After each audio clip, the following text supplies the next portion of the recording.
muchas gracias por estar acá en este encuentro, esta reunión que estuvimos pensando y como preparando junto a Eugenia Jaime para hacer de esta mesa, de este diálogo, justamente un diálogo abierto, con la idea de reunir a investigadores e investigadoras que están preocupados por los temas que hacen al hábitat, los temas que hacen al derecho a la vivienda y el derecho a la ciudad, y la perspectiva es invitarlas a construir en conjunto una mirada colectiva de lo que está pasando, entrelazar las perspectivas, las miradas que tenemos desde nuestras propias experiencias y hacerlo con la libertad que nos puede brindar una conversación como entre mates, cafés, que muchas veces la academia nos limita, ¿no? Y nos encasilla en algunas normas. Entonces la idea es que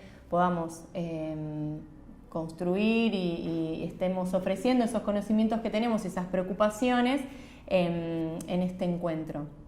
Entonces ahora les voy a pedir a las tres que se presenten, que nos cuenten quiénes son, qué preocupaciones las traen hoy acá y bueno, y arrancamos con la conversación. Bueno, yo soy Anabela Reutemann, soy arquitecta, me formé también en urbanismo, en gestión, soy parte de la FADU, fui docente muchos años, soy ahora investigadora y coordino una pasantía que trabajamos en la relación entre feminismo, género y urbanismo. Traje este objeto que es una guía de cómo incorporar perspectiva de género y diversidad en las políticas públicas. La traje, digamos, no por esta guía en particular, sino porque en este momento me ayuda un poco a contar quién soy, porque como parte de mi investigación doctoral, que también se entrelaza con lo que hacemos en este espacio de pasantía de docencia e investigación, las guías son un insumo donde entendemos que, digamos, se da como una interfaz entre lo teórico y lo práctico, ¿no? Son como una instancia donde se hace un esfuerzo por llevar de la teoría a la práctica estas ideas feministas en el marco del urbanismo. Entonces me parecía que estaba bueno, sintetizaba un poco desde un insumo que consideramos quizás técnico,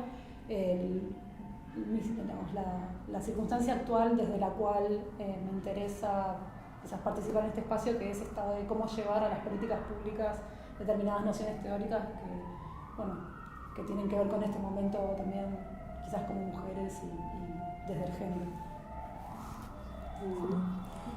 Bueno, yo soy Eugenia Jaime, soy arquitecta. Creo que tengo que decir qué soy, puedo decir qué hago. Me encanta trabajar en lo que tiene que ver con llevar adelante mejoras de la vivienda, del hábitat, resolver, estar metida en problemas. Traje, a ver si lo tengo en algún lado, traje un objeto puede llegar a traer controversias. A ver, no lo tengo, es una cinta métrica. Porque en realidad es un objeto que me permitió entrar a miles de casas, como arquitecta podría haber elegido una salida profesional más relajada, no sé, dibujante, podría haber sido una arquitecta de estudio, y en realidad decidí hacer en donde hacía falta. Y eso fue en los barrios populares del área metropolitana. Decía que es controversial este instrumento porque en realidad el metro es como que nace con la revolución industrial, ¿no? La revolución burguesa y la revolución industrial. Y pensaba que a propósito lo traje porque me encanta estudiar los instrumentos. Me encanta trabajar sobre la idea de que un instrumento por sí mismo no tiene ideología, sino que son las personas los que lo usan y los que dirigen sus acciones hacia algún lado. Y bueno, en ese sentido estudio instrumentos de transformación urbana vinculado a la vida cotidiana y cómo generar políticas de hábitat que sean de alguna manera la expresión de la resistencia que hay en los barrios. Bueno, yo soy Jimena Perret, soy antropóloga, acá estoy buscando mi objeto, vengo de la antropología, trabajo temas vinculados con movilidad de la población internacional, migraciones, pero también movilidades cotidianas. Desde un lugar de bastante humildad me fui acercando a los temas urbanos y a los problemas urbanos. Digo de humildad porque yo vengo de la antropología, pasé por los estudios migratorios y cuando empiezo a trabajar en el Instituto del Conurbano, en la Universidad Nacional de General Sarmiento, empiezo a estar en contacto con temas vinculados con lo urbano, con el espacio. Traje este objeto que es un prendedor, que me lo dio, a veces me lo cuelgo, pero no tanto porque tiene un pinchito, entonces tengo que resolver cómo, pero lo cuelgo en la cartera, lo tengo siempre.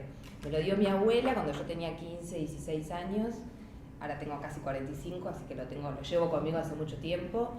Y ella me lo dio, era de su mamá, y me lo dio cuando yo empezaba a estar más en el espacio urbano, empezaba a andar un poco más suelta, digamos, y un poco más sola, y me dice, bueno, esto te va a acompañar, ¿no? Y cuando necesites algo, sabes que contás conmigo. Y fue raro recibir este objeto porque mi abuela era muy religiosa y hubiese pensado que me iba a dar una virgencita, ¿no? Bueno, que te acompañe, ¿no? Pero me dio un objeto que se lo había dado su madre cuando ella misma, siendo un poco más grande, a los 20 y pico, empezó a estar un poco más sola, entre comillas, porque era una soledad muy controlada la que podían tener las mujeres. Mi abuela ya falleció, pero hubiese cumplido hace 5 de abril, hubiese cumplido 100 años, o sea que estamos hablando, ¿no?, de otras épocas, ya lo sabemos, y cuando me convocan, me invitan a este espacio, me hicieron pensar, bueno, qué objeto, y recordé lo tengo muy a mano siempre, y lo vinculé con la experiencia urbana y con cómo pensar ciertas subjetividades, particularidades y lugares situados en los que uno está cuando está experimentando el espacio de la ciudad. Y hasta qué punto lo tenemos en cuenta cuando hacemos nuestros análisis, me preguntaba, hasta qué punto tenemos en cuenta ese lugar situado del que hablamos cuando somos investigadoras, cuando intervenimos y cuando nos vinculamos a lo mejor con otras mujeres o con otros varones o con las personas con las que a veces entramos en contacto cuando estamos haciendo a lo mejor algún tipo de intervención territorial. Entonces me vino un poco a la memoria este objeto, el significado que tiene y a lo mejor las preocupaciones más vinculadas con pensar una posición de cierta reflexividad que a veces carecemos los propios investigadores e investigadoras cuando estamos en relación con otros en el territorio, ¿no? Bueno, buenísimo. Bueno, muchas gracias a las tres. La jornada anterior, que empezaron los diálogos abiertos, hubo mucho recuerdo a las abuelas. Sí. Claramente es algo que evidentemente se va conversando y por ahí cuando uno, como decías, cuando uno se pone a pensar, aparece, ¿no?, como en esa historia. Y bueno, nada, y como la perspectiva de presentarse desde los objetos y que cuenten algo de su vida es un poco como la entrada que queremos darle a este espacio, o sea, contarlo desde nuestros propios sentipensar, ¿no? Bueno, voy a introducir el tema de hoy, que vamos a estar atravesando las políticas de hábitat como expresión de la vida cotidiana. Y voy a leer, para que todos conozcan, cuál es esa presentación que ellas recibieron para esta jornada, que organiza e introduce los temas que vamos a estar conversando. El discurrir de la vida cotidiana nos enfrenta a innumerables desafíos que resolvemos generalmente en la más absoluta indiferencia. Se trata de una sucesión de acciones naturalizadas que van configurando nuestra realidad, construyendo socialmente nuestros géneros, nuestro hábitat. El desafío sobre el que queremos dialogar es una invitación a pensar las políticas de hábitat como el resultado de la desnaturalización de estas acciones cotidianas, como el momento de problematización conjunta y la oportunidad de construcción de problemas públicos. Habitualmente las políticas públicas se imponen a la población, sin registrar cómo se reproducen las desigualdades a través de la implementación de ellas mismas. Pensar las políticas de hábitat desde la vida cotidiana, desde la población, nos brinda una oportunidad para visibilizar problemas que de otro modo permanecerían en el ámbito privado y sostendrían la reproducción de las desigualdades que allí anidan. Entonces, la primera pregunta para abrir el diálogo es justamente qué opinan sobre este marco de ideas que estamos presentando para introducir el conversatorio. Puede empezar la que quieran. ¿Quieren que arranque? Hacemos al revés. Bueno, por un lado, me interpela la temática de la mesa de hoy, del encuentro de hoy, además de también los fundamentos del propio proyecto, o más que del proyecto, de estas instancias, de estos diálogos.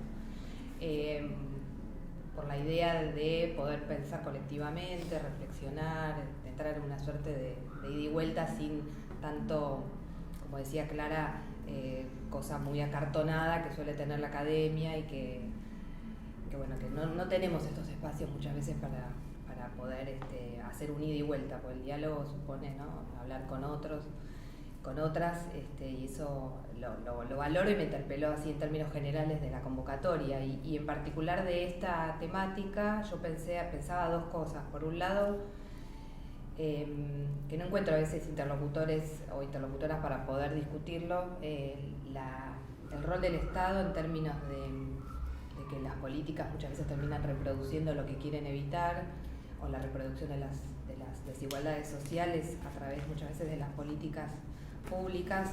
Yo en la Universidad de General Sarmiento estoy en el área de política social y si bien no soy especialista en políticas públicas, sin embargo permanentemente estamos poniendo en tensión los efectos que generan las políticas sociales, sobre todo la intervención social del Estado, y muchas veces lo que observamos es esa tensión entre lo que se quiere resolver termina reproduciéndose y generando mayores grados de desigualdad y de protección de la población a la que supuestamente uno quiere asistir, con esta palabra tan fea pero que se sigue usando en política social.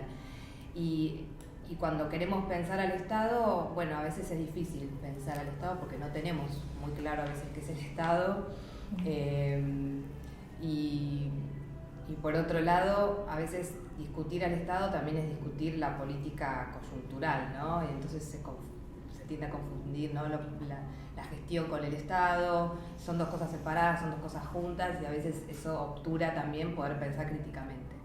Yo sé que en urbanismo es diferente, encontré otra receptividad para poder pensar críticamente el lugar que tiene el Estado en las políticas urbanas. Hay más crítica, me parece, que, no sé, esto lo hablo desde el ámbito de mi experiencia de nuevo, en la Universidad Nacional de General Sarmiento, y en estar a lo mejor en contacto con urbanistas o estudiantes de urbanismo, en donde hay una mayor receptividad para poder pensar críticamente las políticas públicas o de planificación urbana, etc. Entonces encontré un ámbito como mucho más rico para poder discutir el Estado. Eso por un lado, que me interpela de la convocatoria de hoy, y abriría el juego a ver cómo lo pensamos.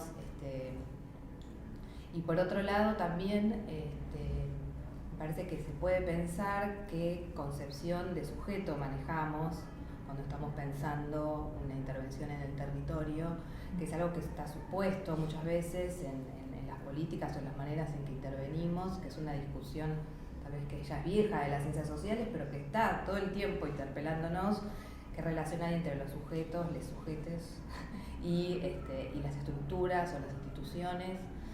Somos sujetos libres que podemos hacer más o menos lo que queremos, o estamos sujetados, ¿no? Si somos marionetas o somos pura libertad. Es una tensión que está en las ciencias sociales permanentemente, y que hay algunos autores que han trabajado, ¿no?, una perspectiva más de tipo relacional, pero yo me pregunto muchas veces qué noción de sujeto está supuesta en las políticas urbanas o en determinadas. Es algo muy general, ¿no?, pero uno puede analizar tal vez algunos programas, proyectos o maneras de intervenir desde el lugar en el que supone qué sujeto está suponiendo, ¿no? Porque una cosa es pensar como un sujeto que tiene agencia, capacidad de cambio, de transformación o no.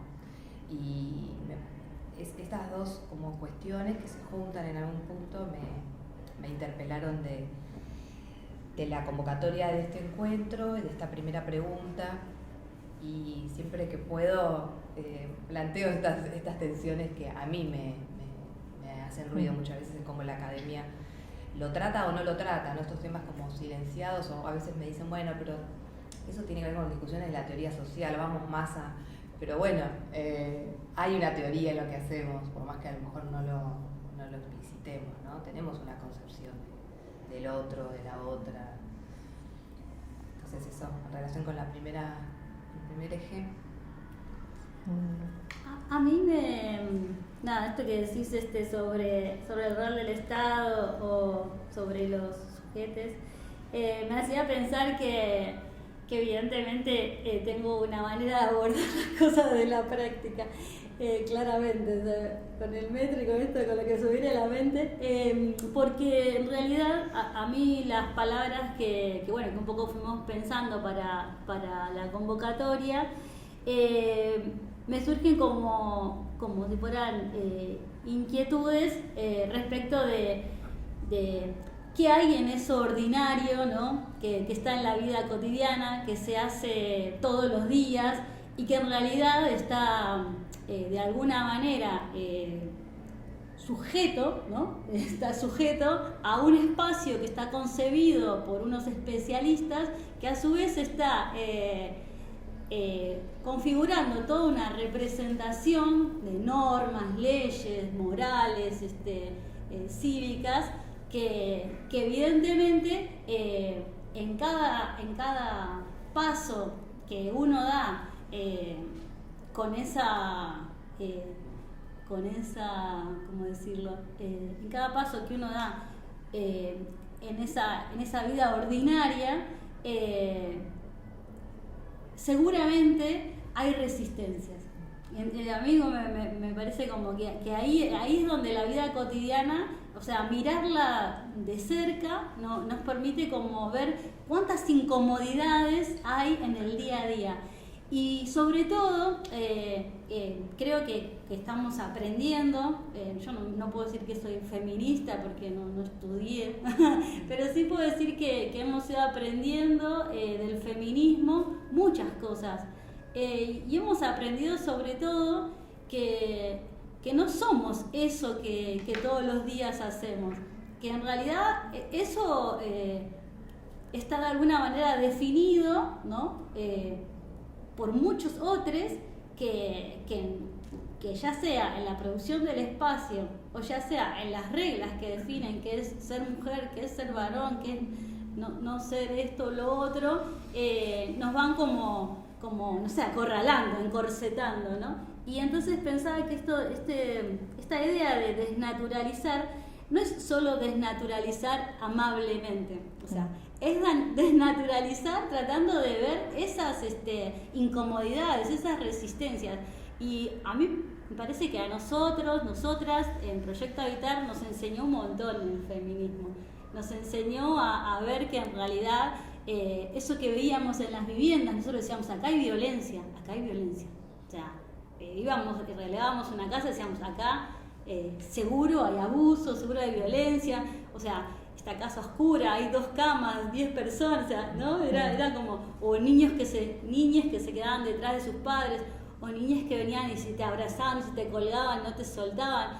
Decíamos, che, acá hay violencia. Entonces, y fuimos tratando de entender qué nos estaba diciendo eso que era disruptivo con lo que nosotras entendíamos por nuestra representación burguesa, ¿no? De cómo tiene que ser todo, que el baño tiene que ser así, que la cocina es esto, y de repente decíamos, y bueno, ¿y tenés cocina? Sí.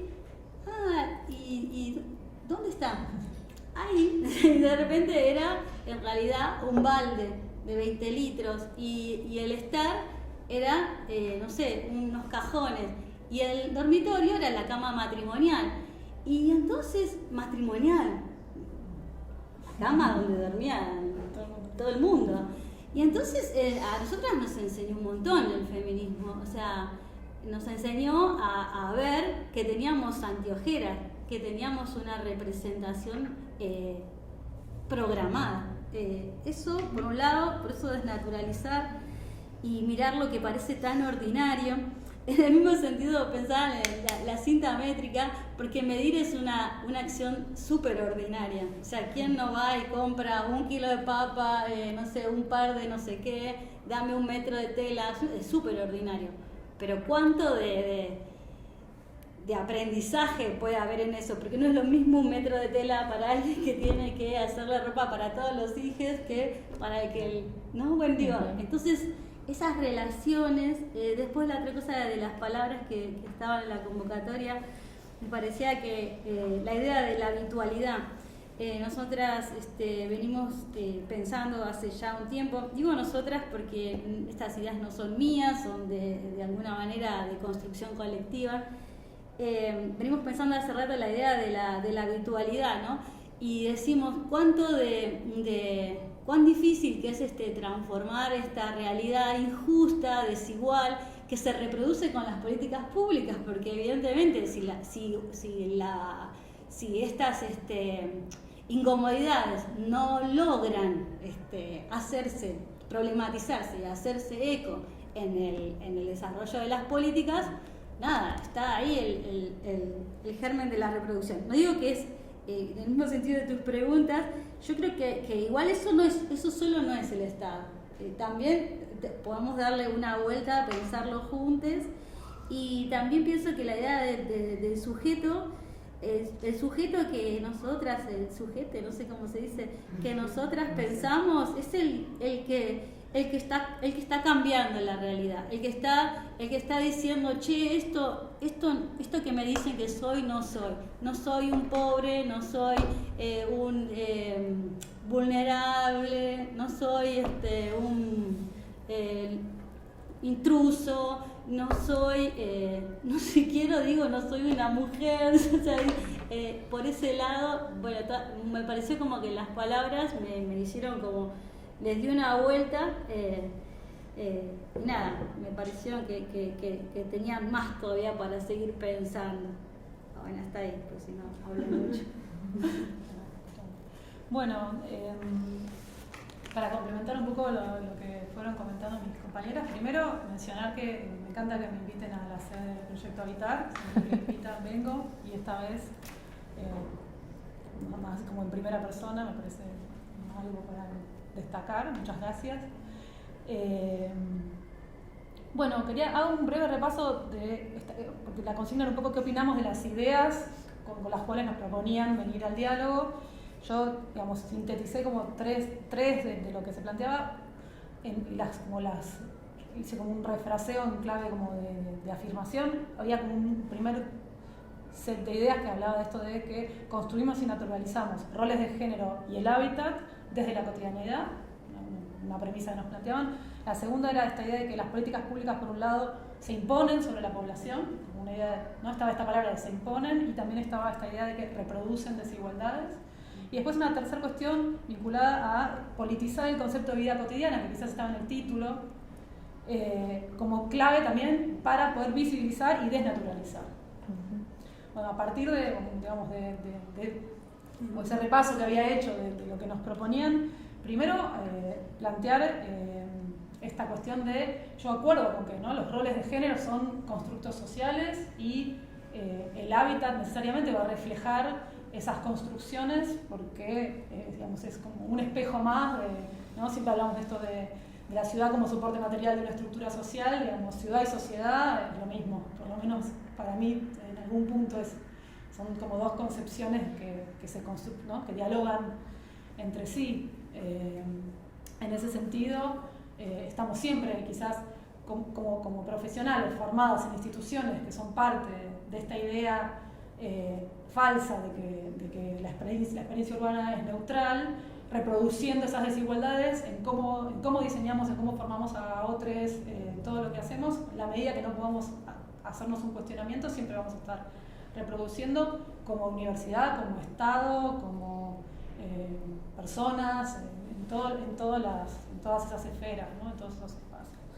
Después, respecto, digamos, a estas afirmaciones de políticas públicas, un poco mi planteo es esto de, desde los feminismos también, ¿no? Si lo personal es político, lo personal en clave colectiva son las políticas públicas. Entonces, sí también acompaño esta idea de que es desde las políticas públicas también desde donde se puede traccionar, desde donde se puede digamos, reconfigurar, si bien es cierto que son, digamos, reproducen desigualdades, bueno, también es desde ese mismo lugar donde podemos accionar para que se produzca un movimiento, algo cambie. No necesariamente de acuerdo entonces a esta idea de que las políticas se imponen, muchas veces son producto de la lucha colectiva y de las resistencias, y hemos tenido en Argentina en los últimos años, desde los feminismos como movimiento político destacado, efectos muy importantes en relación a lo que desplegaron las políticas públicas. Y bueno, y después me interesaba esta idea de la politización o de entender desde clave política el concepto de vida cotidiana. Me parece que es una idea que se retoma también de otras, ¿no? De otras pioneras o de otras que ya lo están trabajando en este sentido, y a mí también me interesa. Digamos, de poder hacer que estas políticas públicas hagan foco en la experiencia vital justamente del día a día de todas y de todos, ¿no? Que podamos planificar, diseñar, haciendo como hincapié, teniendo todo el tiempo en cuenta eso, ¿no? Cómo es el día a día de las personas en su diversidad, desde la cuestión interseccional, todos estos temas que un poco creo que se enlazan con los que proponían en la convocatoria.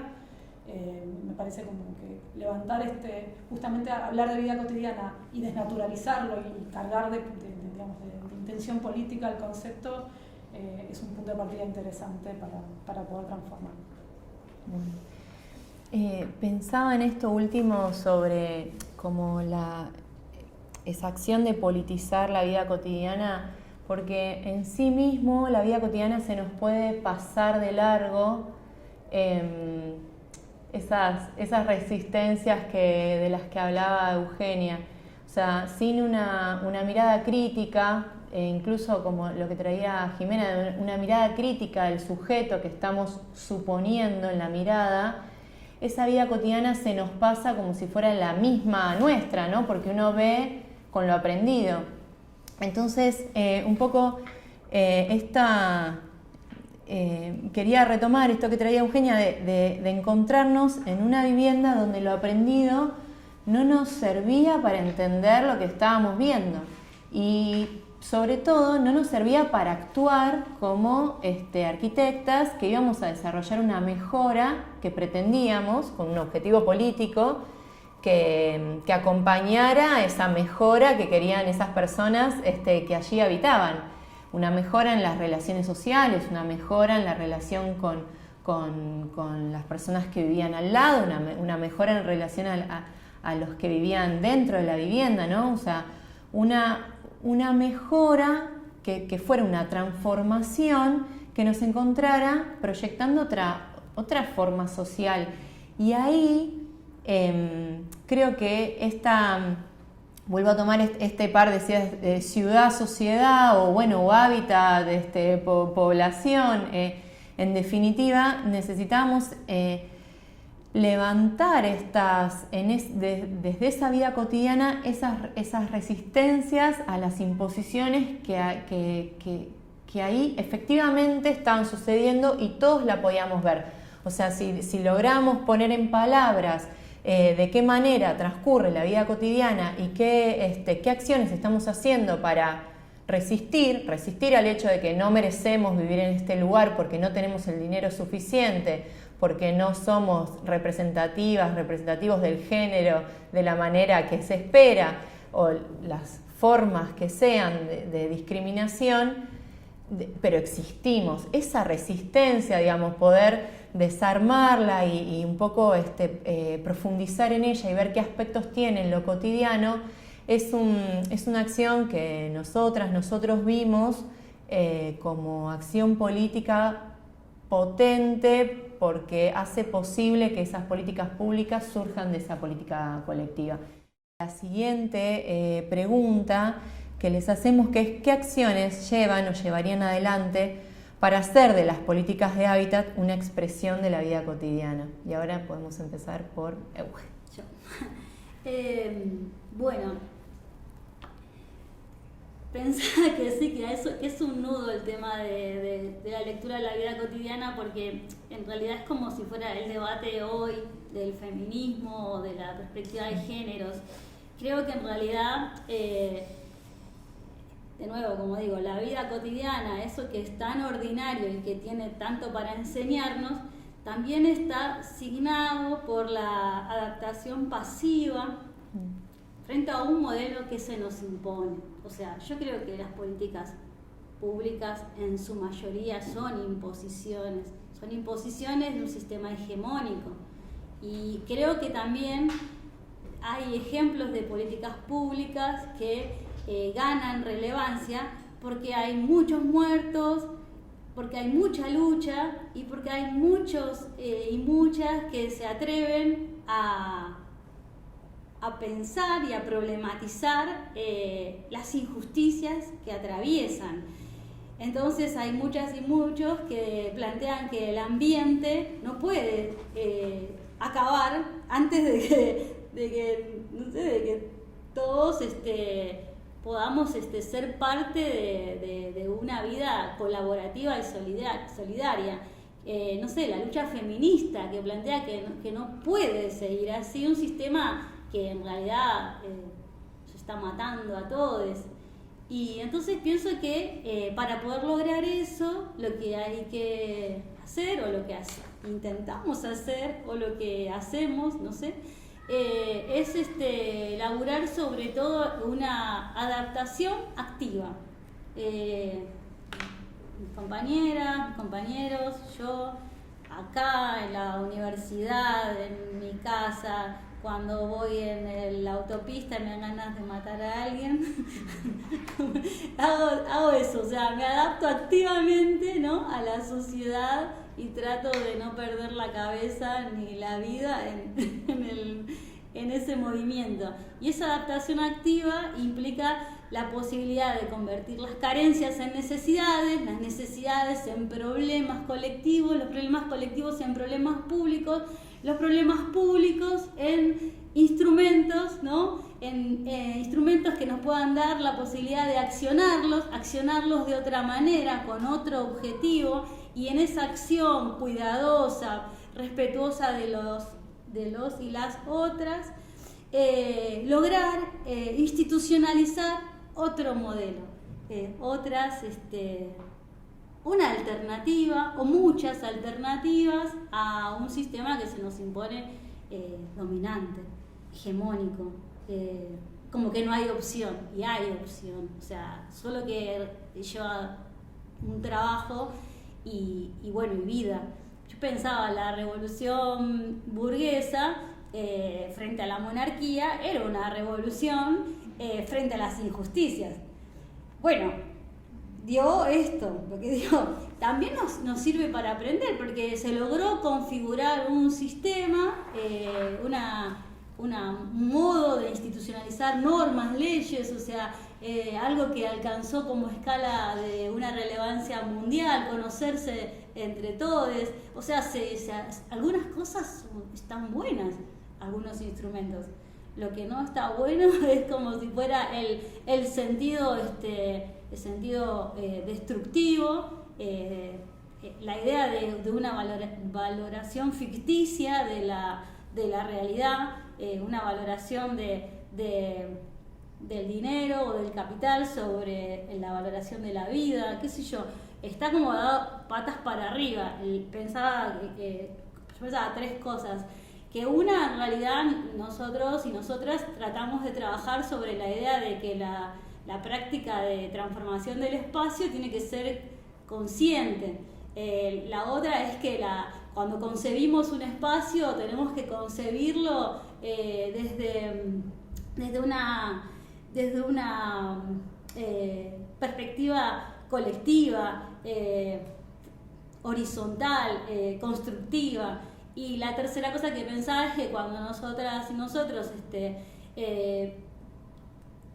logramos que o intentamos que eso se configure en un orden, intentamos que ese orden se pueda revisar, que ese orden sea un orden provisorio, un orden que es útil en tanto sea útil para la vida, y si no, se cambia. Eso pensaba.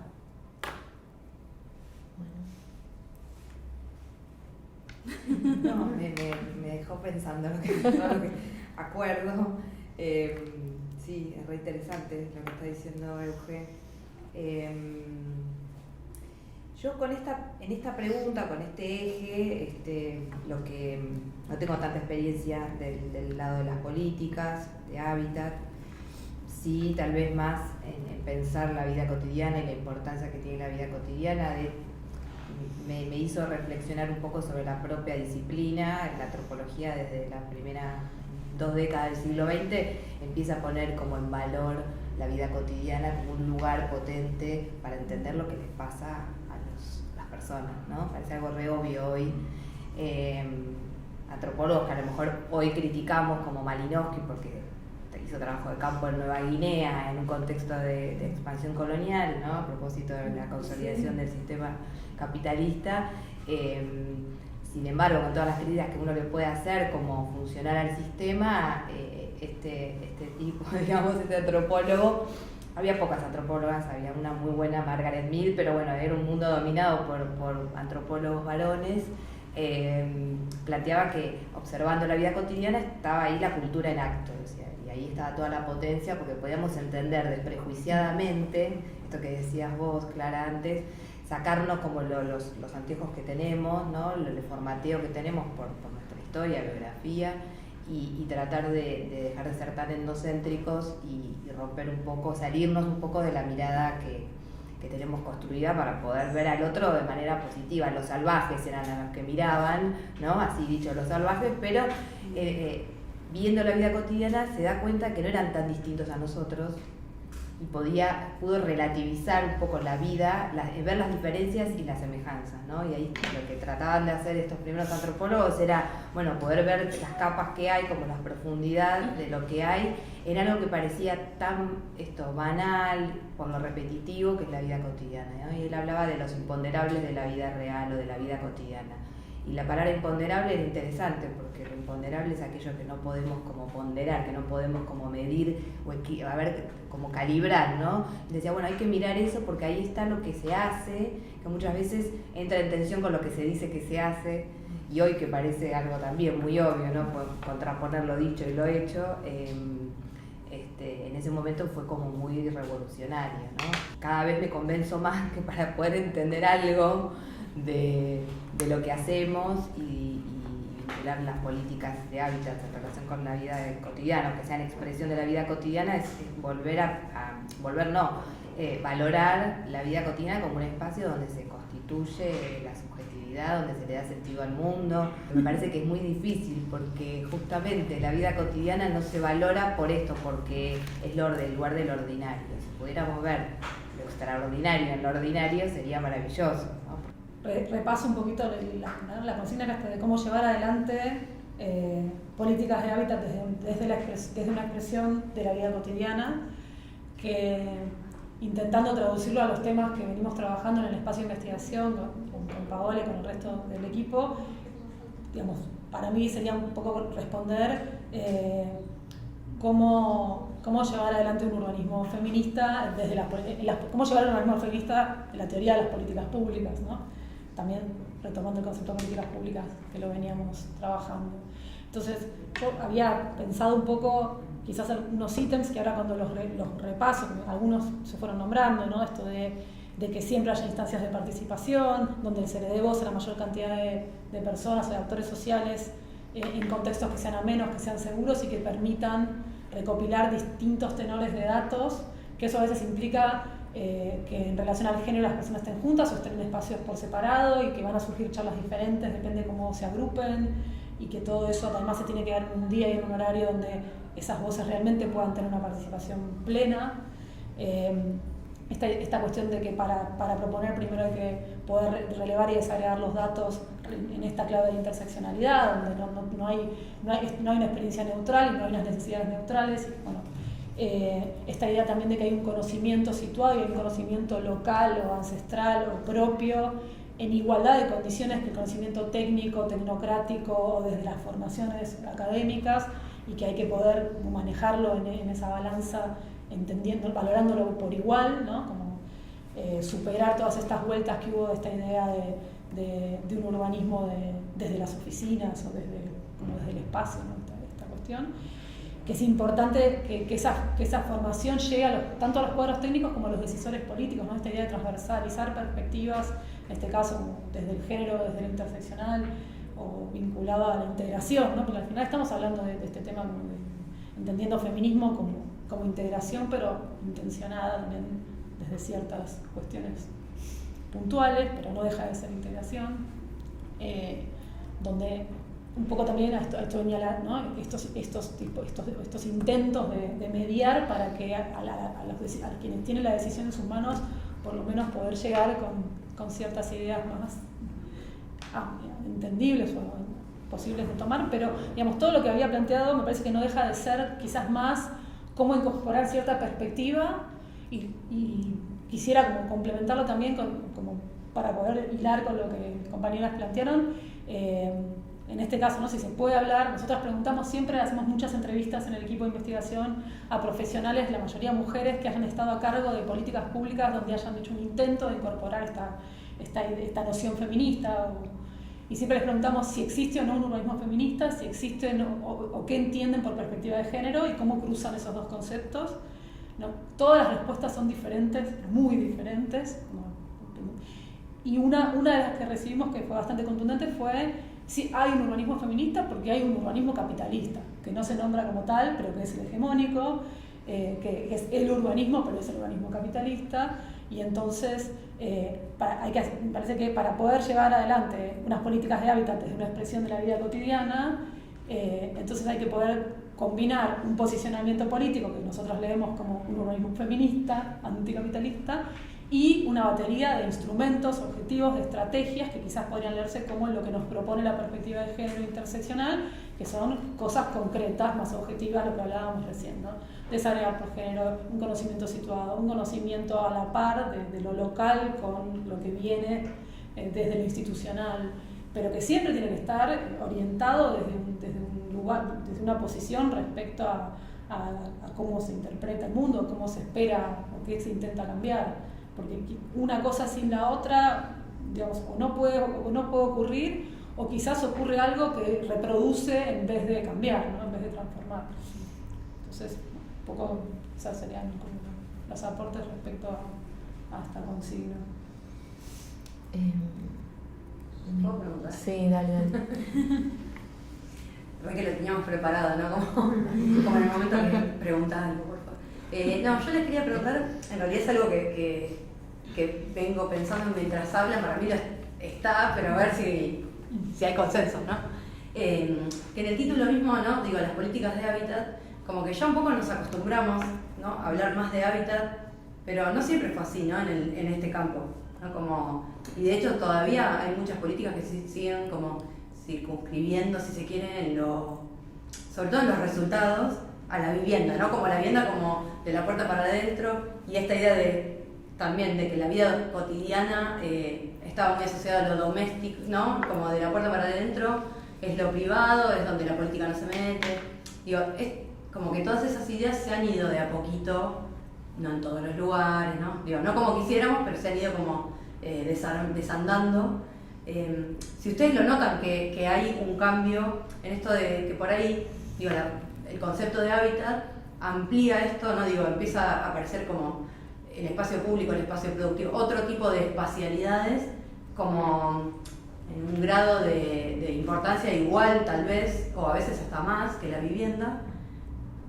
Porque bueno, no sé, yo al menos desde mi práctica lo que entiendo es que este cambio de cosmovisión, si se quiere, sobre la temática, digo, que ya no se hable solo de vivienda, ¿no? Como no son instituciones que se apuntan solo a eso, sino a una mirada más amplia, dejó como, sin querer queriendo tal vez no fue a propósito, pero dejó que se metan agendas sociales que no estaban digo, si hablamos de vivienda, como que, no sé, por ahí la agenda de ambiente no se metía tan fácilmente, o la agenda de género, de los feminismos tampoco.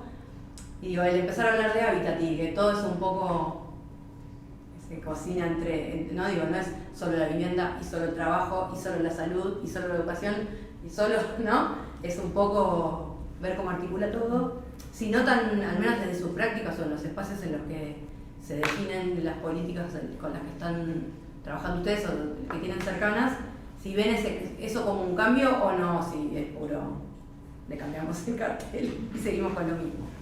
No sé si se entendió más o menos, ¿no? A lo que Sí. De la vivienda al hábitat, esto es un título de un paper. Claro, eso. Yo pensaba que bueno, yo di una materia, di varios años una materia con Raúl Fernández Wagner, ¿no? Se llama Gestión del Hábitat. Y él siempre arrancaba la materia con el libro de Engels, El problema de la vivienda. Y bueno, claro, el tema es que estamos hablando de la vivienda, ¿sí? O sea, pero en realidad detrás de esa vivienda hay un sistema que organiza el trabajo, ¿no? En clases, ¿no? Organiza el trabajo, también define una vida productiva y una vida reproductiva, también, ¿no? Un sistema de reglas que anuncia la propiedad privada como la única posibilidad. Entonces, yo creo que el problema es la vivienda. Lo que pasa es que nosotras nos encontramos que hablar de vivienda es como hablar de eso. Y entonces nosotros no queremos hablar de eso. Nosotros queremos hablar de la vida. Y creo que no somos obviamente los primeros, pero ya aquellos setentistas que veían que en realidad el barrio se autoproducía y que no necesitaba tener título de propiedad y que esas personas en realidad no eran trabajadores en el sentido de no pertenecían a la estructura de clases que definía el sistema, y bueno, etcétera, etcétera, no voy a hacerla larga, pero lo que quiero decir es que entonces empezar a hablar de hábitat nos da un gris, ¿no? Nos deja como en un gris que es como todos los instrumentos, ¿no? Es como, después se puede usar para cualquier cosa, digo, porque hoy decís hábitat y haces nada, 2 veredas, un medidor, y eso es hábitat, o sea, ¿no? O sea, nos preguntamos nosotros, ¿esas políticas de hábitat están teniendo en cuenta a estas personas? No, políticas de hábitat, título de propiedad para todos. Eso es una política de hábitat. O sea, están un poco usando el término para hacer otra cosa, ¿no? Es como que otra vez usando el término para colocarnos en la estructura de clases, ya no de clases, porque bueno, en la estructura de lo formal, en la estructura de la financiarización de la economía, en la estructura de, no sé, un papel que en realidad es una manera de hacer líquida un objeto que era de valor de uso, que era para vivir. Y bueno, ya, como a mí me parece muy interesante tu pregunta, pero porque yo me preocupa de hablar hoy de hábitat cuando en realidad veo cómo se roban las palabras. Eso, ya me ocurre. Yo creo que una cosita, Karen, también me parece que está re interesante lo que planteás. Yo lo que me hace pensar tu pregunta es que tal vez desde las organizaciones, por ejemplo, de mujeres o de organizaciones que trabajan más en el territorio, que tal vez no están o que están vinculadas con las universidades o con grupos más consolidados de investigación y demás, hablar de hábitat me parece que les permite, es una hipótesis tal vez, pero por cierta experiencia para el paper que vamos tenemos, a escribir. Sí, tenemos de la vivienda al hábitat, sale de acá. que tenemos una relación incipiente, la Universidad de General Sarmiento la tiene hace más, con una asociación civil que es Madre Tierra, que seguramente conozcan. Yo no la conocía, tenemos un grupo de trabajo que estamos haciendo algunas cosas con Madre Tierra porque nos convocaron a colaborar en un diagnóstico participativo, territorial, sobre temas de hábitat, pero en el que están los equipamientos colectivos y todo el tema de los cuidados. Entonces, es hábitat y también dentro de pensar el hábitat se están pensando los cuidados de una perspectiva de género interseccional. Entonces, desde un lugar que todavía no tengo bien consolidado yo, porque no estoy tan metida en estos temas, noto que hablar de hábitat también permite a las mujeres en el territorio, al compás o con otras organizaciones y demás, pensar otras temáticas que tal vez estaban invisibilizadas o que no podían incorporarse, incluso pedir financiación, hacer talleres, capacitaciones. Tal vez eso también es algo que es interesante pensar, que habilita, además de lo que me parece que dice Eugenia, que coincido, ¿no? Que se usa una cosa para hacer otra que no tiene nada que ver y a veces y después una palabra que tal vez también se convierta en algo tan usual, tan usada, que después no termina sirviendo para nada, como a veces pasa con los conceptos. Pero pienso que es como volver a lo que traían entre lo dicho y lo hecho, ¿no? Porque un poco yo me quedaba pensando en eso cuando Anabela traía lo de las capacitaciones, como la ley Micaela, ¿no? Todos los funcionarios y probablemente haya cambios, o estas como normativas que empiezan a aparecer que son positivas respecto a la participación de diversidades en todos los ámbitos públicos, de las mujeres, ¿no? Y ahora, como si fuera que hay una formación en qué es lo que hay que cumplir ahora, y entonces quizás empieza a haber mayor diversidad de género en todos los espacios. Ahora, lo que creo que es más importante en términos de la transformación que hace falta es que es alcanzar esa perspectiva desde una preocupación, ¿no? Cuando esa perspectiva empieza a ser como una asignatura, es fácil irnos por como si fuera nada, cumplirla, aprobar y entre lo dicho y lo hecho, ¿no? Porque cantidad de viviendas es un número, ¿no? Y ahora políticas de hábitat, de transformación de las relaciones sociales, que se observan en la vida cotidiana, es otra cosa. Y probablemente también se puedan medir, pero se tiene que medir en otro lado, ¿no? O sea, entonces esa relación entre lo que hay que levantar y cuantificar, y que creo que es importante porque los cambios hay que poder observarlos en algunos lugares, y son concretos. Ahora, cuando esa perspectiva no es política, no es buscada para generar una transformación de la estructura capitalista, no sé, digamos, como, bueno, por ahí nos vamos al extremo, pero en algún lugar se pierde. O sea, cuando eso no es una intención buscada, eso se pierde, como intención política se pierde. Y la vamos a seguir recuperando en números, en cosas que aparecen, en páginas, que de todas formas son importantes, ¿no? O sea, no las niego, pero hay que mirarlas con atención, porque se roban las palabras. Claro. No, ese es tuyo. Yo creo que como seres humanos el hábitat es el lugar donde vivimos, ¿no? Y eso es la casa, eso es el barrio, eso es la región, eso es el planeta incluso. Porque cualquier problema global nos afecta al luego local. Por eso los programas de adaptación, de mitigación en las ciudades o en los asentamientos humanos, ¿no? O sea, hábitat puede ser todo, y del mismo modo que el capitalismo, pero el patriarcado lo permea todo, ¿no? Desde la nación, bueno, el planeta hemos dicho, ¿no? Pero desde la nación, la región, el municipio, el barrio y la casa, ¿no? Las políticas feministas tienen que recorrer todo ese camino igualmente. Entonces, efectivamente, es en la casa, pero es en el barrio, pero es en todo lugar, porque es que es la vuelta a lo que ya tenemos, ¿no? Y lo que ya tenemos permea todo. Entonces, el que se quiera limitar hábitat a algo concreto, no, es que el hábitat es donde vivimos, y donde vivimos es el planeta.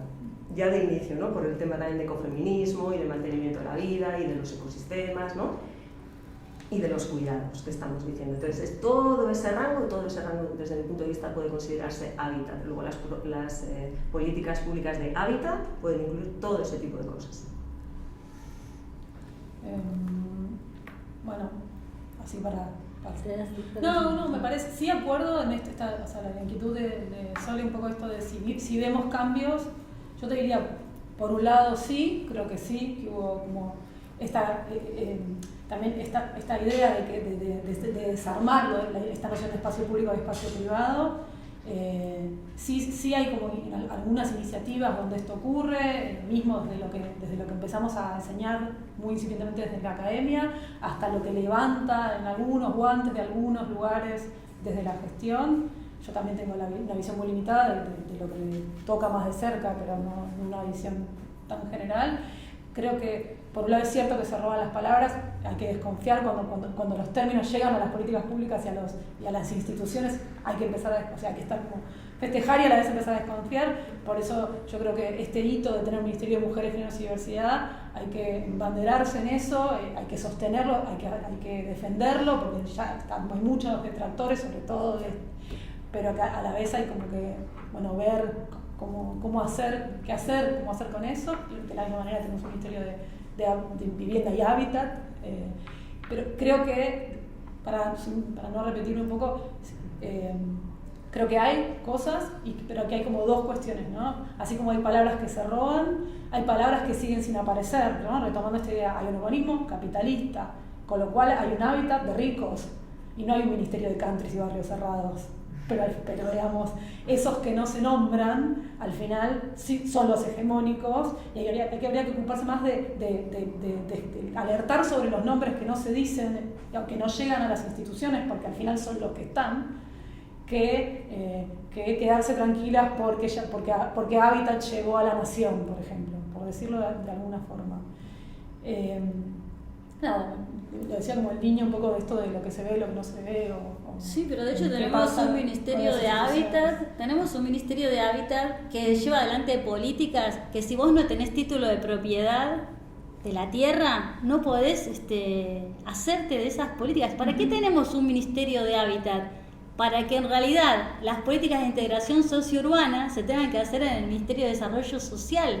O sea, entonces es una joda. Bueno, el debate profundo es que sí hay un sistema que no tocamos, y yo quiero ser feminista si vamos a discutir todo. Y si no, me quedo donde estoy, qué sé yo, soy una piba, qué sé yo, piba a esta altura, bueno, soy una mujer que en realidad tiene una preocupación grande sobre el acceso al hábitat, a la vivienda y al hábitat, el acceso a los cuidados para todos, y bueno, eso, me quedo ahí. Ahora, si vamos a ser feministas, bueno, vamos a discutir que en realidad de lo cotidiano a las representaciones hay que dar vuelta a todo, porque si no nos estamos... Sí, igual hay algo ahí en la gestión de la diversidad que es tan complejo, ¿no? Digo, de la diversidad en general, ¿no? Gestionar la diversidad. Tenés 4 pibes y son los 4 distintos, y gestionar eso también, digo, hasta eso, ¿no? Digo, es tan difícil que también entiendo que estamos en un momento, no como, digo, tal vez seamos como la generación puente entre un paradigma y otro, y estamos medio como con esta, no desilusión, pero esta cosa de decir, sí, llegan los conceptos, pero bueno, pero también es algo que se está dejando asentado, ¿no? Digo, el Ministerio de Mujer seguramente tendrá con su trayectoria futuro, que ojalá la tenga, ¿no? Como sus discusiones internas, y eso va a ir haciendo construcción. Con lo del hábitat esperemos que pase lo mismo, ¿no? Como pienso también como vos que por qué la de integración no está bueno, pero digo, entendiéndolo como, digo, no podemos prender fuego todo porque también es gestionar la diversidad también con los otros, ¿no? Digo, con los otros varones blancos, hegemónicos, los que hicieron hasta ahora siempre todo, no los vamos a poder mandar todos a Martín García, así que, ¿no? Yo lo que quería decir era que la limitación para que eso sea un hecho, digamos, para que trascienda la cuestión del nombre, tiene que ver un poco con las inercias de las instituciones en sí mismas, que nos pasa también con la universidad, ya tenemos... entonces, esta fragmentación y compartimentación de los temas también hace que esta mirada quizás más transversal o más integral que se pretende, que entendemos a priori de hábitat, después cuando pasa por el tamiz de la institución, a los pobres los atienden por una ventanilla, el resto no se dice pero se les facilita la otra, obras públicas no hace vivienda, las competencias respecto al suelo las tiene hábitat, pero después sobre ese suelo va a los barrios, o sea, que necesitas, o sea, las articulaciones dependen de la cuestión política, pero los temas deberían poder trabajarse en conjunto. Hay algún dispositivo, pero después... bueno, nada. Creo que la limitante es la propia institucionalidad y lo difícil que es hacerla cambiar, que bueno, en todo podemos hablar largo de eso, más allá del Estado. La pregunta que sigue es como ahí, pero tratando de ver la otra parte, digamos, a contrapelo, que es qué procesos o resultados identificamos relevantes para compartir desde nuestros recorridos, ¿no? O sea, como que contrarrestan un poco esta otra, sí, están transformando desde algún lugar. No sé, bueno. Yo pensaba, en relación con esta última pregunta, este último eje, lo podría situar en cuestiones más de tipo metodológicas, que son cosas que a lo mejor como parte de los procesos de investigación o de resultados que podemos identificar como relevantes, que me permitieron como darle significación a la vida cotidiana, entender a los sujetos, sujetas, sujetes, no sé cómo decir sujeto con el les, me parece que el les sujetos está bien, pero entender lo que digamos, poder captar, entre comillas, o interpretar, comprender la perspectiva del otro, y desde el lugar en el que me habla, pensando en primera persona, poniéndome a mí en el territorio. Yo trabajé cuando empiezo a pensar en temas urbanos, vengo a trabajar, a acompañar a Daniela Soldano, que es una investigadora que trabajó mucho tiempo en la Universidad Nacional General Sarmiento y me invita a un proyecto de investigación, primero a pensar bibliografía y a trabajar estos temas de los que yo mucho no conocía, y acepto la invitación. Luego puedo integrar el proyecto en el que ella estaba trabajando movilidades cotidianas urbanas con un instrumento muy interesante en términos metodológicos, que fue el diario, que es el diario de viaje, en el que le pedíamos a personas que se habían definido en una suerte de muestra significativa, no buscábamos representatividad, en un barrio de José C. Paz, en Sol y Verde, que nos contaran sus viajes y sus movilidades cotidianas durante el transcurso de 30 días. Y ese dispositivo, ese instrumento metodológico para mí sigue siendo para pensar estas temáticas muy pertinente de poder socializarse, porque pudimos conocer la rutina, lo de todos los días, lo que se enfrentan mujeres, varones, niñes, no tanto, pero pudimos leer lo que nos decían algunos adolescentes en contextos de mucha vulnerabilidad, porque eran barrios muy bien periféricos con muchas necesidades de todo tipo, materiales y simbólicas, y ese instrumento metodológico fue un hallazgo para mí, fue muy interesante, porque fue una manera, sin poder estar ahí en el territorio, que es lo que a lo mejor Malinowski y los antropólogos clásicos nos hubiesen sugerido, pero fue una manera de poder leer las prácticas, ¿no? Y poder conocer esa vida cotidiana vinculada con las movilidades y con los viajes, entendiendo los viajes, salir a la casa a comprar cigarrillos a la esquina, o ir al kiosco a comprar yerba, viajes bien micro y cotidianos, también para poner en tensión muchas veces desde la teoría social se habla de los sectores populares como inmovilizados, y ahí había una potencia de movilidad que sobre todo que se veían las mujeres, ¿no? Salían 20 veces por día a comprar cositas, a buscar a los chicos o a llevar la ropa a un vecino que le lavaba o que le ayudaba, así esas micromovilidades que pudimos registrar a través de este dispositivo o este instrumento, dispositivo no sé si está bien decirlo, pero este instrumento metodológico. Entonces ahí hay algo que quería compartir que tiene que ver con eso, que puede también aplicarse a otro tipo de preguntas, o sea, puede aplicarse no solamente a temas de movilidad, sino que puede aplicarse a otras temáticas como herramienta metodológica.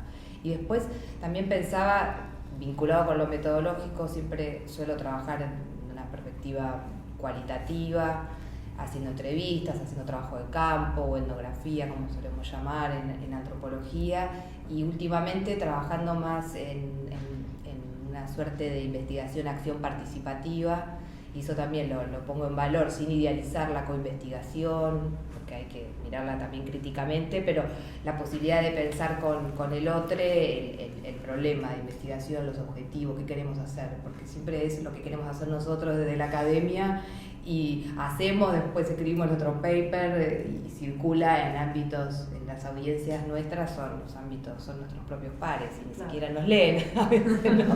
Entonces queda ese conocimiento bien como anquilosado ahí, y la investigación acción participativa me parece también una herramienta desde lo metodológico sumamente rica para pensar la participación de todos ahí, para el diálogo con los otros, ¿no? Porque siempre yo ya estoy un poco cansada de hablar del otro, ¿no? Quiero hablar con los lesotres.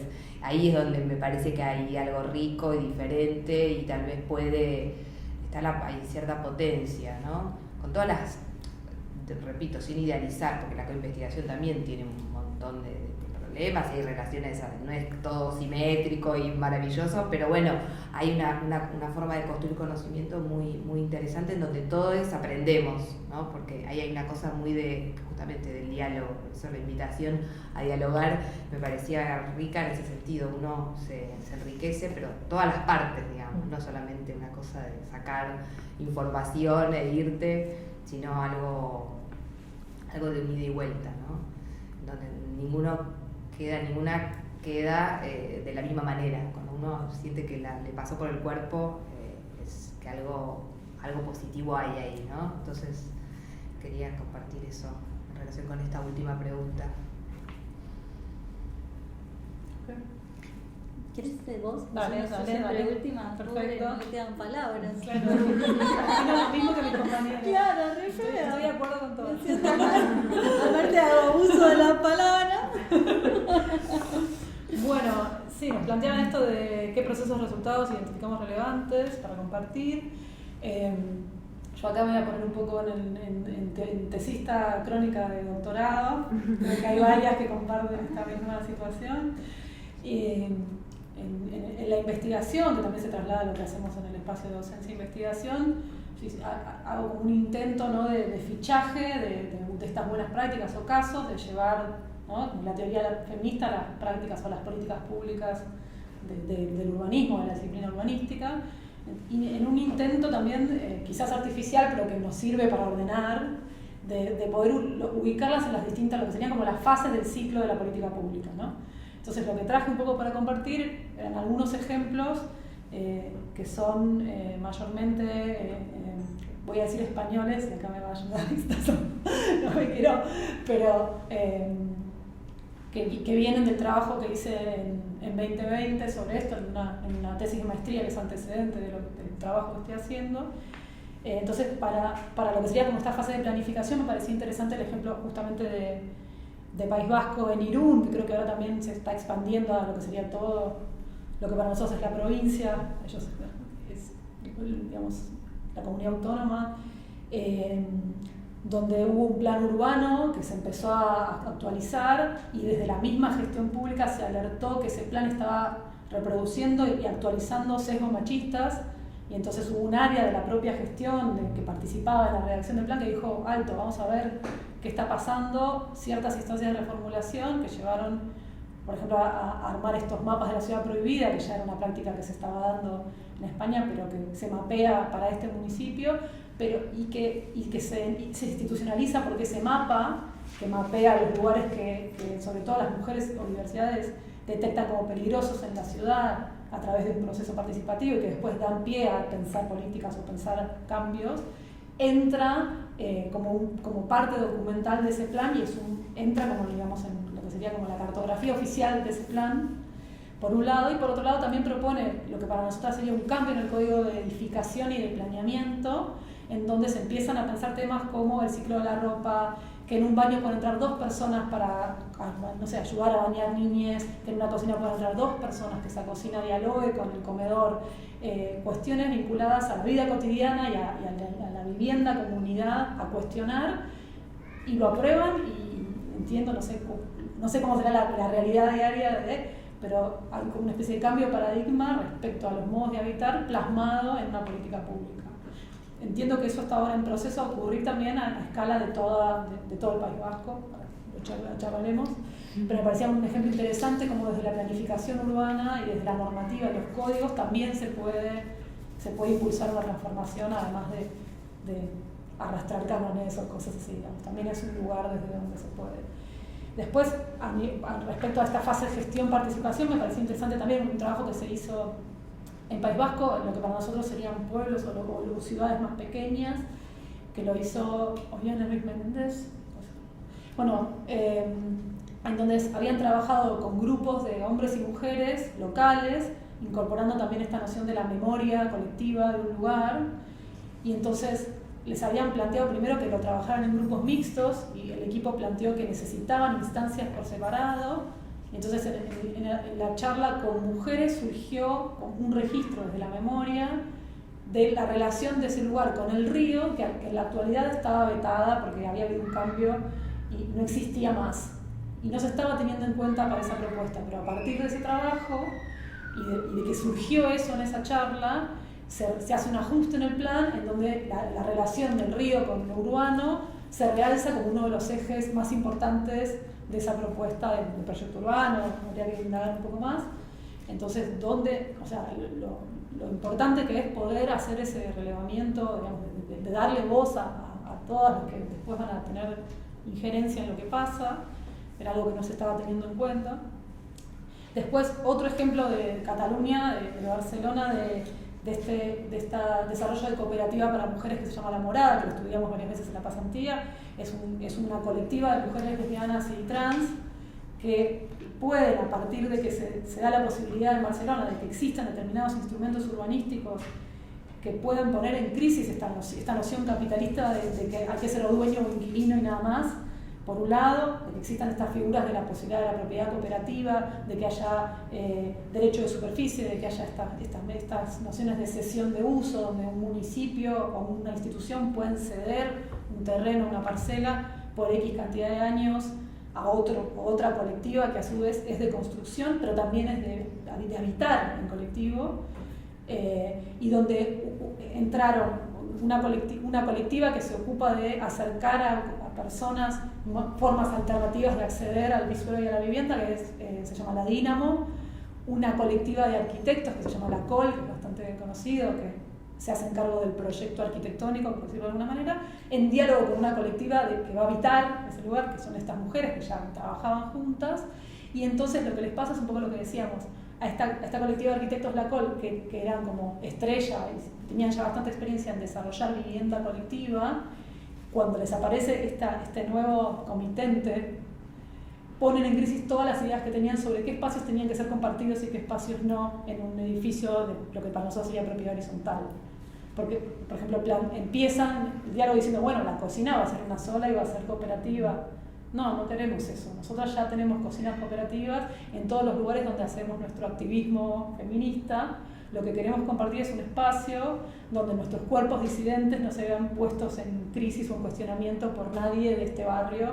Queremos un lugar, no sé, en la parte superior del edificio, una suerte de solarium, se llama nosotros, donde poder estar tranquilas, pero no nos interesa la cocina. Entonces tuvieron como que todo fue un aprendizaje como de 3 o 4 instituciones que para por lo menos el caso argentino son muy atípicas, que dieron lugar primero que una colectiva que está postergada de acceso a un montón de cosas, pudiera acceder a una vivienda, poder pensarla en conjunto y el aprendizaje también de otro colectivo de colegas se pudiera meter en eso y repensar todo lo que ya tenían como fijado de cómo tenía que ser en ese lugar.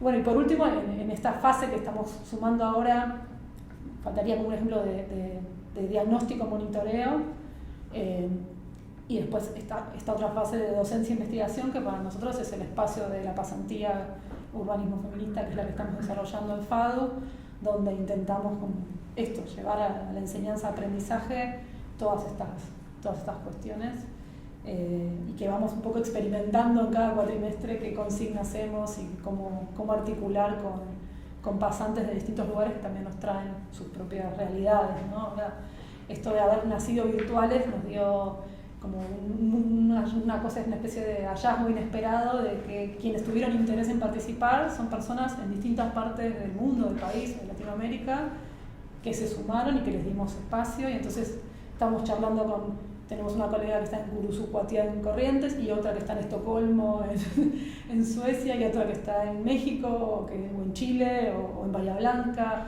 estudiantes, graduadas, tesistas de maestría, trabajan en gestión pública o están en espacios de militancia, y se arma ahí como una especie de sinergia que la verdad que hace que la experiencia, más allá de la consigna que vamos con Pau un poco inventando, en sí, como el ser parte de eso, se volvió como una experiencia también muy enriquecedora para nosotras, ¿no? Más allá de lo que podamos enseñar. Así que bueno, por ahí hasta acá como aporte. ¿Cómo era la pregunta? Procesos que veamos. Procesos que veamos que son de transformación. A mí me habían ocurrido un par de cuestiones que tienen que ver con el trabajo de Proyecto Habitar. En primer lugar, me resonó tu observación sobre los instrumentos, sobre la metodología, porque en realidad nosotros empezamos hace más de 10 años con un consultorio de atención primaria de hábitat. Así era la propuesta. Y encima era una prueba piloto generalizable, nunca tan como sistemática, ¿no? Será súper sistemática la idea.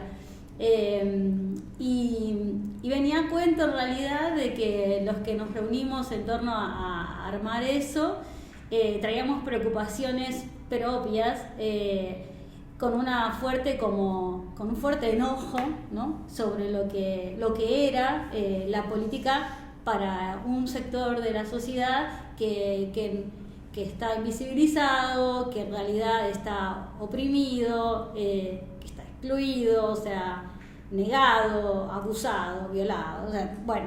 Entonces, de mi parte era más como algo experimental, o sea, era como mi propia vida es como la que tenía como esa percepción. De parte de Juli, en realidad era su familia, que era como de una gran militancia política en los 70, entonces, claro, él venía con todo el discurso de que había que cambiar el mundo. Y entonces, en ese encuentro, y bueno, y otros compañeros, pero recuerdo eso porque éramos los más como combativos, empezamos a llevar adelante este instrumento en los barrios. Y en realidad lo que descubrimos es que efectivamente en la práctica con lesotres, en ese sacarse de encima de alguna manera lo que parece que es lo que hay que saber, y en realidad ir en busca de lo que hay que saber ahí, ¿no? Para poder transformar, es que en realidad fuimos haciendo teoría de cosas que son consideradas por la academia que no es teoría. No es teoría, eso no es teoría. Eso que vos haces no es teoría, en años para poder hacer mi tesis de maestría, porque no es teoría. Finalmente darme cuenta que en realidad mi preocupación es cómo hacer que los instrumentos se activen por aquellos que quieren transformar el mundo. Entonces, bajo ese lema, es que entonces vos me decís, ¿cuáles son las prácticas?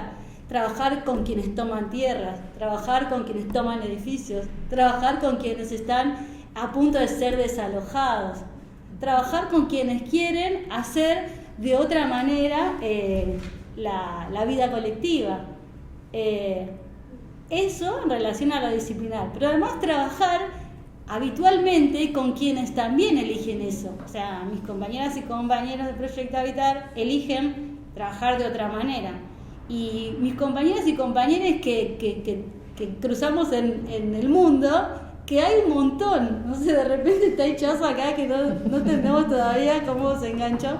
Pero bueno, ya estaba del otro lado de la pantalla así opinando, sí, porque esto, porque lo, pero esto que están haciendo, no sé qué. Y ella insiste mucho con la participación, y nosotros decimos, sí, pero la participación, ojo, porque la participación sin una profunda intención de quienes participan de salir del lugar de carencia, es una participación domesticada. Entonces necesitamos gente que participe, que quiera transformar su situación, que se escuche, en esto que vos decís, que se escuche y nosotros escucharnos en una relación donde se aprende y hay que tener mucho cuidado porque hay una relación desigual de movida. Entonces no es cierto que vamos tenemos una experiencia y solita por el mundo va a crecer. Hay que cuidarla.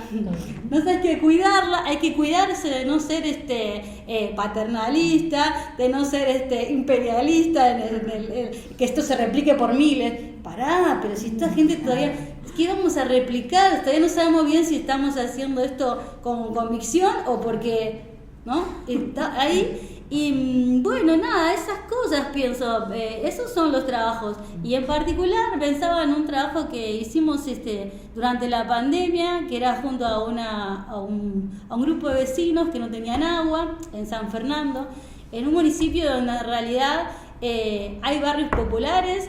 Y entonces hay una normativa municipal para que no entren materiales para mejorar sus viviendas, para que estén cada vez peor. O sea, entonces el ordenamiento lo que hace es, de alguna manera, condenar a esas personas. ¿Por qué? Porque no tienen título de propiedad. Entonces ellos no pueden comprar materiales para mejorar su casa, aunque tengan recursos, aunque trabajen en el tren, aunque trabajen limpiando, aunque trabajen en una fábrica. Y entonces esta gente que había tomado la tierra invitó a más gente a tomar la tierra, estaban sin agua, llamaron a organizaciones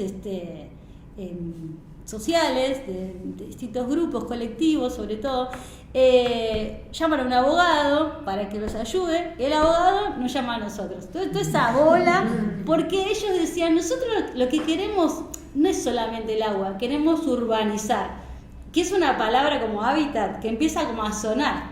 Y las personas dicen, che, pero nosotros necesitamos esto.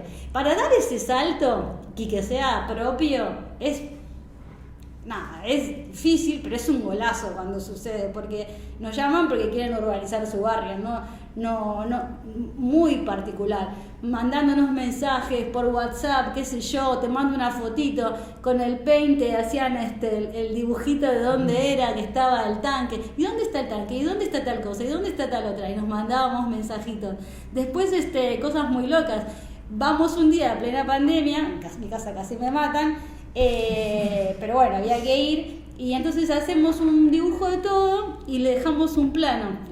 Habíamos hecho un redibujo del barrio, le dejamos el plano ploteado y entonces ellos marcaban en el plano, mandaban fotitos, mandaban foto de la casa y así. Bueno, este es el barrio ferroviario. Hicimos intentos en esto de tener una perspectiva que escale, o sea, con una búsqueda de que las agendas crezcan y lleguen a otros niveles de gobierno, no solamente lo barrial, no somos tampoco ingenuos. Y bueno, cuestión que logramos hacer una reunión con un montón de organizaciones políticas de San Fernando para ver si lográbamos que se consolide un consejo local de hábitat. Y bueno, por supuesto que fue difícil, imposible, no sucedió, pero fue fue un momento donde había gente del bloque del Consejo Deliberante, qué sé yo, había algunas organizaciones políticas que juegan en las ligas mayores, ¿no? Había gente, y todo sí, hay que hacer algo, pero bueno, está difícil. Yo sé, digo, la relación de fuerzas es jodida. Pero bueno, sí, yo creo que hay que trabajar con los que luchan. No sé, y esa es la movida. Y creo que hay que trabajar de distintos lugares. También depende de la sensibilidad de cada una de nosotras, de cada uno de nosotros. Porque en realidad, a mí, por ejemplo, creo que cuando uno trabaja con familias que están que están haciendo un trabajo en el territorio, la teoría no es algo que... Hay que hacer muchas traducciones.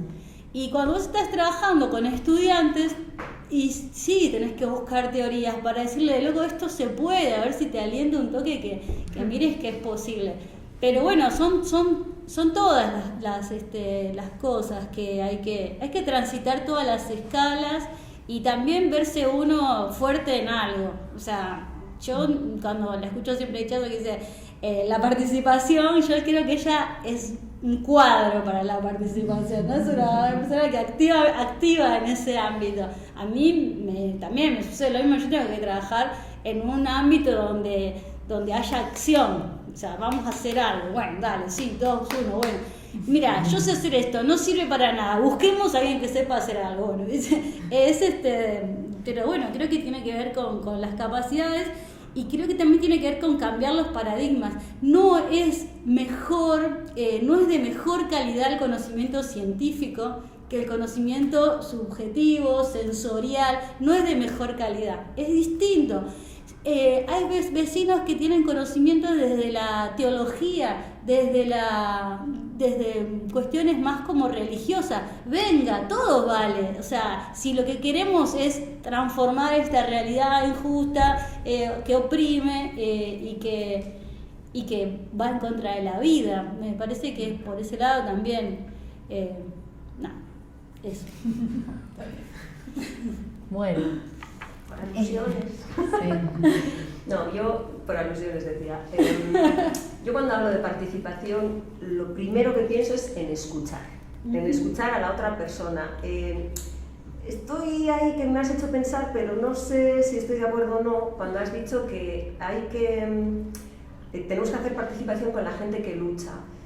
Estoy de acuerdo, pero yo creo que con la gente que no lucha también, porque precisamente igual está más oprimida que ni siquiera lucha, ¿no? Ni siquiera ha tenido la suerte quizá de caer en un sitio que hay más movimiento, que hay más, no sé, ¿no? Yo cuando hablo es eso, es escuchar lo que dices, ¿no? Pero vos conocés gente que esté oprimida y no luche. Sí. Mira, hay muchísimas mujeres que no perciben que están oprimidas, que realizan más tareas, que precisamente cuando hacen con alguna metodología, pues el horario de las actividades que hacen al día, ahí recién se dan cuenta de, ay, yo hago todo esto, porque no son ni conscientes. Es una lucha, yo creo, interna, inconsciente como seres humanos. Nadie quiere estar en determinadas condiciones y trata de mejorar, cada una en nuestras vidas, ¿no? Tratamos de mejorar inconscientemente lo que podemos. Pero hay mucha gente que no percibe siquiera que está oprimida. Eso pasa con muchas mujeres maltratadas, por ejemplo. Ni siquiera se dan cuenta de que están sufriendo una agresión. Y es flagrante, ¿no? Entonces, yo creo que también eso pasa a nivel social.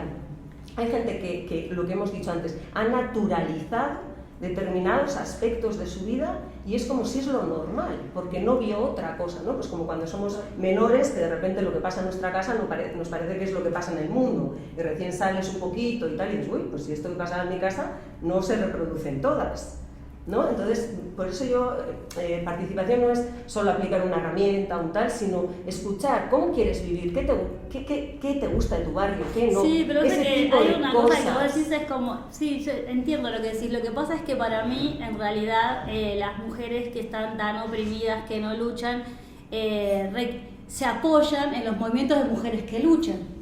o sea, si no existieran las mujeres que luchan, aquellas mujeres tan agobiadas, ¿no?, por el sistema de reproducción de esta desigualdad, de este sistema excluyente, no lucharían. O sea, hay una cuestión que, o sea, por ahí estamos hablando de distintas escalas o distintos momentos, pero si yo tengo que poner el foco, porque también puedes caer en una cuestión casi como, no sé, terapéutica, no sé, tipo escuchar a una mujer y entonces cómo esa mujer sola, que la escuchás vos, va a tener un salto cual y cuantitativo en la comprensión del sistema que la oprime. ¿Por qué? O sea, hay algo que a mí me parece que yo te escucho y digo, sí, es cierto, hay mujeres, colectivos, migrantes, hay países enteros, ¿no?, sumidos en la desidia y en la explotación, pero yo no creo que sea un problema que con la escucha van a transformarse. Van a despertarse con mayor fuerza cuando haya colectivos organizados que luchan. O sea, yo creo que ahí hay una relación o sea, porque si no tendríamos que salir como los pastores a evangelizar puerta por puerta, no sé, no. Yo creo que hay algo que es delicado, como un lugar muy fino, así transparente, que es que cuando en un proceso de conciencia sobre el lugar que uno ocupa en la sociedad, la posibilidad de encontrarse en ese mismo movimiento de comprensión como actor transformador, si no va reunido, es involucrar a la otra persona en una duda muy difícil de sobrellevar. Es re peligroso.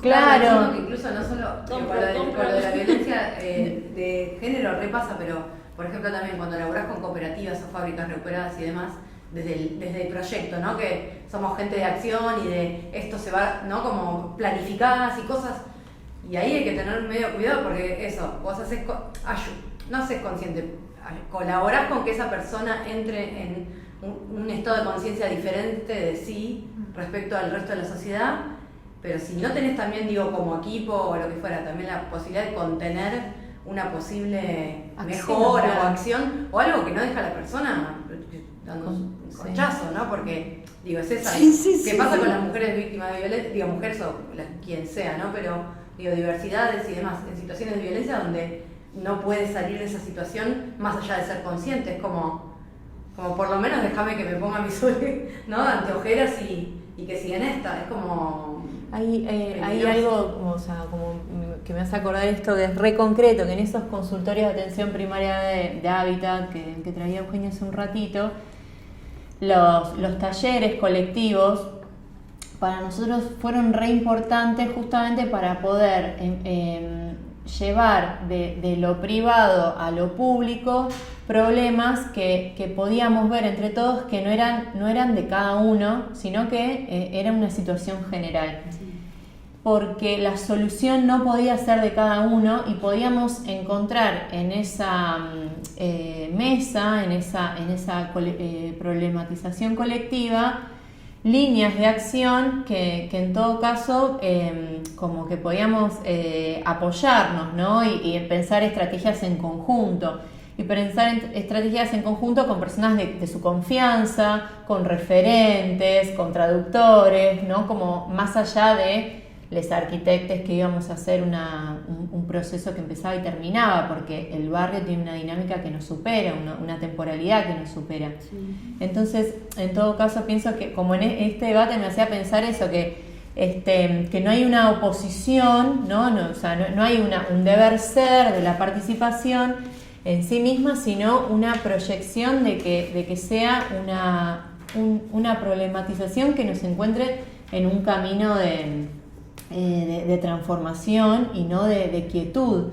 Y para eso construir el proyecto con el otro lleva tiempo, hay que generar los ámbitos, hay que generar los roles, ¿no? Pienso que se construyen, que es un poco esta experiencia de la cual hemos aprendido muchas en Proyecto Habitar, aunque no hayamos pisado el barrio, el ferroviario, porque La realidad es que la posibilidad de construir instrumentos desde ahí, transformar las políticas desde ahí, requiere mucho trabajo y construir una relación que la verdad es que, no sé, sería interesante empezar a ponerle nombre porque yo creo que no existe, o sea, no está no está normada, no digo que haya que ir hacia ahí, sino que poder comprenderla y practicarla, primero tiene que existir y hay que conceptualizarla, que me parece que es un poco la intención de estos diálogos, ¿no? Decíamos, de poner en palabras las acciones y poder identificar en ese cambio, en esa traducción entre la experiencia y las palabras, qué nos representa y qué representamos nosotros en ese movimiento, que es un poco lo que vamos como develando en estas conversaciones. No sé, yo, digamos, antes de cerrar, quisiera saber si quieren aportar algo más, preguntar algo más. No, simplemente de lo que estábamos hablando ahora, yo también estoy de acuerdo con eso, ¿eh? O sea, una cosa es que las entrevistas son individuales o al núcleo familiar, ¿vale? Pero por supuesto hay un proyecto colectivo, o sea, una persona no sirve de nada que yo vaya a una casa si no hay un proyecto, si no hay nada, si no hay una lucha, si no hay un objetivo, una finalidad, a una le escucho y ya me voy a mi casa. Eso no sirve de nada, por supuesto. Pero yo me refiero, por ejemplo, y sobre todo pensando allá, ¿no? Allá también no hay villas, así, hay zonas también, pues la Cañada Real, que yo a veces también he contado acá, ¿no? Pero sí hay periferias. Hay periferias simbólicas y espaciales, gente que no cuenta, que no se pregunta, que viven allá, que están fuera de cualquier centralidad del tipo que sea, bien sea simbólica, como digo, espacial, monumental, del tipo que sea. Entonces, yo lo que digo es que si desde una municipalidad, desde un ayuntamiento, se va a hacer un proyecto que se cuente con esa gente del mejoramiento del barrio, imagínate, ¿no? ¿Qué quieren ya? Es un proceso colectivo, pero esa persona estaba luchando, no. Pero cuando vamos, claro que se involucra, si quiere, por supuesto, en un proceso colectivo que se va a hacer en ese barrio con más personas, para un bien común. Por supuesto, a eso me refiero. Pero no es que, claro, la problemática es otra, que es verdad que igual en las zonas tomadas, tal, pues hay más movimiento porque es que es una defensa constante, porque tienen una agresión constante, ¿no? Entonces es normal que acá haya mucha más gente organizada por pura necesidad, muchas veces por política, pero por pura necesidad, pero allá hay muchas veces que es lo que toca, yo estoy acá, pues no tengo dinero, soy de esta clase, me ha tocado y se asume, ¿no? Y entonces no se pregunta.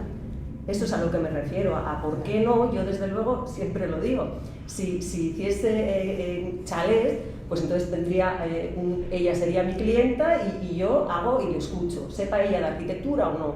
Pues si yo soy urbanista, mi cliente es la población, siempre lo digo y tendré que escucharla. Y sabrá de arquitectura y de urbanismo o no, igual que a ella, le escucho igual, a eso es a lo que me refiero, pero dentro de un proyecto común y conjunto, o sea, no de una persona, porque eso no iría a ningún lado, sino dentro de un proyecto de mejoramiento del barrio, de lo que fuera, pero escuchar a la gente qué quieren, cómo quieren vivir, porque lo que hemos dicho, igual lo que hemos aprendido en la universidad, en ese barrio no sirve, o no les gusta, o no quieren, o tienen otras formas de divertirse, ¿no? Como decía Jane Jacobs, o sea, no se elige cómo ella va a disfrutar en su ocio, no lo voy a elegir yo en un despacho. Entonces, a eso es a lo que me refiero, con participación, con escucha a la comunidad. Lo que pasa es que a mí, por ahí por eso digo que por ahí es otro nivel de discusión, porque, no sé, de repente, yo hace 12 años que estoy trabajando para armar este colectivo que es Proyecto Habitar. Y antes, cuando era estudiante de arquitectura, durante 8 años trabajé para armar el colectivo del que formé parte, ¿no? Como estudiante. Y estos trabajos son, de verdad, son toda una experiencia que es imposible de poner como en palabras teóricas para un paper. Pero yo las tengo marcadas en mi cuerpo. O sea, te lo puedo asegurar. Cada año que pasé haciendo estas prácticas es un año, es como el anillo de un árbol, es una marca que tengo o de tristeza, o de injusticia, o de alegría, o de bronca, de haber estado con una escucha atenta para que alguien pueda luchar por sí mismo y que en realidad eso haya sido una pérdida de tiempo porque esa persona en realidad, si no forma parte de un proceso mayor, decae. O sea, es como el cuento de Cortázar, decae, ¿cómo decae? ¿Viste? O sea, el tema es cómo desarrollar una propuesta colectiva, horizontal, que se banque los momentos de impas, porque somos personas, entonces de repente hay momentos que parece que todo es laxo y vuelve a moverse, y eso es re difícil, y por eso yo digo, y están las personas, sí, pero están como también las personas transformando el mundo, transformando la realidad, y entonces ese proceso de transformación es clave. O sea, ese proceso de cómo percibo el espacio, quién lo concibe y qué representación, tipo el Lefebvre, ¿viste? ¿Qué representación está mandando? Entonces, puede venir de un lado, puede venir del otro, siempre están en relación, dialéctica, y ahí hay que trabajar. O sea, a mí, por ejemplo, la idea del buen vivir me parece que descoloniza, me parece que está bueno, me parece que en vez de hablar del bien común, prefiero hablar del buen vivir, porque digo, después es lo mismo, o sea, si estamos hablando de lo mismo, de que queremos una sociedad de cuidados, es lo mismo, pero si tengo que elegir qué palabra usar, elijo buen vivir, porque es nuestra, porque es de nuestro continente, continente colonizado. Y digo, para decir cosas que en realidad me preocupan profundamente y que creo que necesitan de cada una y de cada uno de nosotros, atentos a configurar ese colectivo que lucha. O sea, yo pienso que si no peleamos porque exista un colectivo que lucha, no tenemos nada. Y esa es como y creo que el feminismo es eso, es entenderse dentro de un grupo que desvalorizado, excluido, venido como a ser el que tiene que quedarse con las tareas reproductivas, entendiéndolas como tareas mediocres. Y bueno, y dice, no, todo esto primero que es una cosa construida socialmente, y segundo que no puede ser que banquemos esta situación, vamos a romperlo, vamos para adelante, y se va con los números o haciendo estos proyectos que cuenta Anabela, o bueno, paridad de género, bueno, lo que sea que se va haciendo, pero en el fondo es porque queremos cambiar todo. Bueno, tomo esto para cerrar y no, muy interesante, muy buena este diálogo, muchas gracias, y nada, evidentemente era necesario y es necesario seguir explicándonos qué decimos cuando decimos lo que decimos, así que bueno, muchas gracias.